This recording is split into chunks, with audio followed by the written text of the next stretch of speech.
डोडा का टांटा गांव, जहां पर 70 सालों में पहली बार बिजली पहुंची। ये खबर तो आप सोशल मीडिया के ऊपर, अखबारों के ज़रिए और टीवी चैनल्स के ज़रिए देख ही चुके होंगे। लेकिन मेरे साथ टांटा के रहने वाले एक शख्स मौजूद हैं। इनसे जानेंगे कि इलेक्ट्रिफिकेशन का क्लेम तो किया जा रहा है, क्या सच में टांटा गाँव में घर घर तक बिजली पहुँच गई है? आपका नाम? मेरा नाम बाबर रफीक है। बाबर, मुझे ये बताएं कि बहुत शोर हुआ जब ये कहा गया कि लेफ्टिनेंट गवर्नर मनोज सिन्हा की बदौलत पहली बार टांटा गांव में बिजली पहुंची है। क्या हकीकत में जितने भी घर जो हैं टांटा गांव में वहां पर बिजली पहुंच चुकी है? मैम, असल में हकीकत यह है कि 2014 से वहाँ जो है एक शलाका नाम की कंपनी को काम दिया हुआ है। 2014 में काम नहीं हुआ, 15 में भी नहीं हुआ, 16 में भी नहीं हुआ, 17 में उन्होंने कुछ काम के स्टेप्स लिए, कुछ काम करना चाहने लगे, वो पोल वगैरह वहाँ पे छोड़ के। तो एक साल बाद उन्होंने पोल उठाने का काम किया। एक साल बाद जब हाल ही में गवर्नर साहब के पास गया तो मैंने एक लेटर पे किया था, वहाँ पे ग्रीवेंस भरी हुई थी। तो सिर्फ 20 घर को इलेक्ट्रीफाई किया गया। बाकी का जो अभी तक कम से कम 200 से ज़ायद घर हैं जिनमें अभी तक बिजली नहीं पहुँची है। अभी वो डिपार्टमेंट वाले कह रहे हैं कि काम होगा, लेकिन मैम आप खुद देखिए, अंदाज़ा कीजिए कि कोरोना की वबा के दौरान जो है ऑनलाइन क्लासें कराई गई, लेकिन आप ये इमेजिन नहीं कर पाते हो कि एक अंधेरे में जीने वाली एक बस्ती, उनको ऑनलाइन क्लास न होने की वजह से कितना इफेक्ट पड़ा होगा। साथ ही में टांटा इलाका जो है बहुत पहाड़ी इलाका है, इस समय सर्दियों का मौसम है।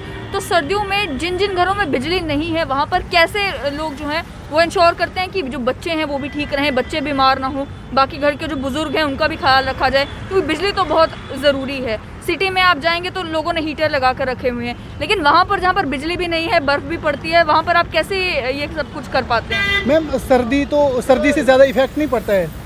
सर्दी से ज़्यादा इस बात का इफेक्ट पड़ता है कि देखो, अंधेरे में ज़िंदगी गुजारना एक बहुत ज़्यादा मुश्किल है, ख़ास करके आज इस डिजिटल दौर में। फ़ोन चार्ज करना वो भी वहाँ के लोगों के लिए मुश्किल है। और सबसे ज़्यादा मुश्किलात यहाँ है कि देखो, अंधेरे में जंगली जानवरों का चलन होता है। आपने खुद ही कहा कि पहाड़ी इलाका है, ये बहुत मतलब एक महत्वपूर्ण बात है कि एक पहाड़ी इलाका है, एक जंगल इलाका है, वहाँ पे जंगली जानवरों का चलन भी रहता है। बहुत सारे नुकसानात ऐसे हुए, लोगों के घर में शेर आया, कभी शेर ने बकरी खाई, और वहाँ के लोगों का जो है सोर्स ऑफ इनकम जो है वो माल मवेशी है, और अगर उस पर जंगली जानवर मतलब अटैक करते हैं तो कितना ज़्यादा लॉस है उन लोगों के लिए।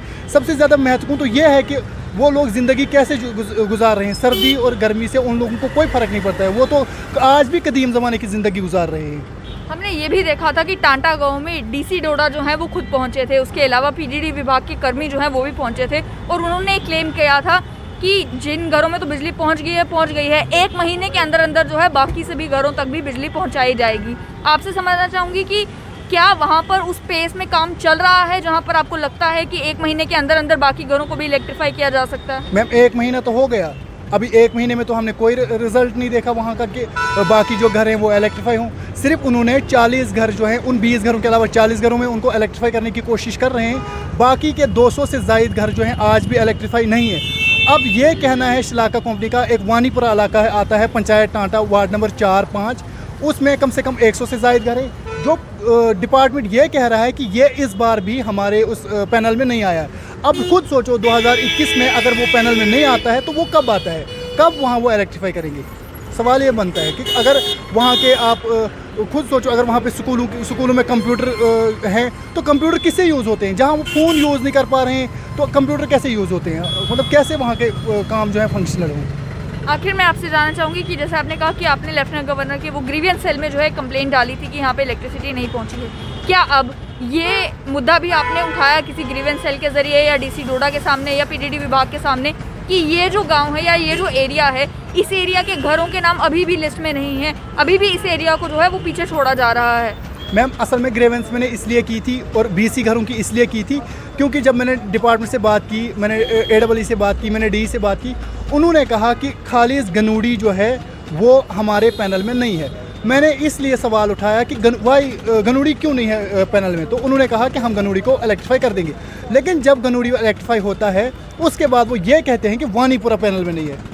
आखिर सवाल ये बनता है कि कभी एक गांव को बोल रहे हैं पैनल में नहीं है, कभी बोलते हैं दूसरे गांव को पैनल में नहीं है, तो ये वजह क्या है? क्यों इतनी नाइंसाफ़ी हो रही है? अगर कोई अनपढ़ता इलाका है, अगर कोई वहाँ के लोग जो हैं पढ़े लिखे नहीं हैं, अगर वहाँ का कोई लीडर नहीं है, वहाँ का कोई बड़ा सामाजिक कारकुन नहीं, क्यों उन लोगों के साथ इंसाफ नहीं किया जा रहा है? वहाँ के लोग तो मतलब भेड़ों की तरह आते हैं और वोट डालते हैं। वहाँ के लोगों की वजह से गवर्नमेंट, मैं कहता हूँ 1400 वोट बड़े होते हैं, वो लोग गवर्नमेंट बनाते हैं, गवर्नमेंट का एक हिस्सा बनते हैं, लेकिन क्यों उन लोगों के साथ नाइंसाफ़ी हो रही है। मैं यही आपके चैनल के माध्यम से गवर्नर साहब को यही अपील करता हूँ कि क्या हम हर घर को इलेक्ट्रीफाई करने के लिए ग्रीवेंस करें, क्या हम हर घर को बिजली पहुंचाने के लिए ग्रीवेंस करें।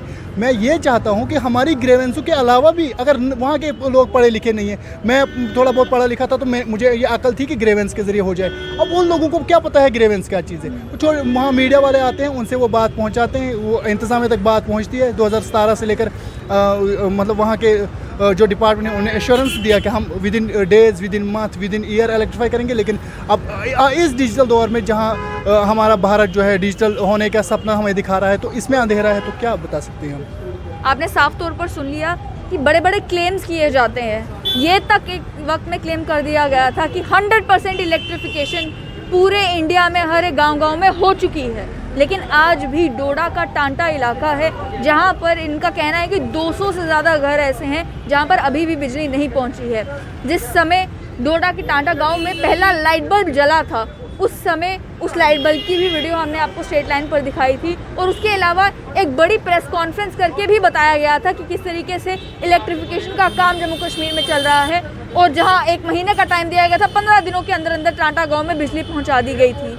अब टांटा गांव के ही नौजवान ये सवाल पूछ रहे हैं कि आपने जिन 20 घरों में बिजली पहुंचानी थी वहां तो पहुंचा दी, ये जो बाकी 200 घर हैं इन्हें आप लिस्ट से बाहर क्यों छोड़ रहे हैं? क्या इन घरों में लोग नहीं रहते? क्या इन घरों की ज़रूरत बिजली नहीं है?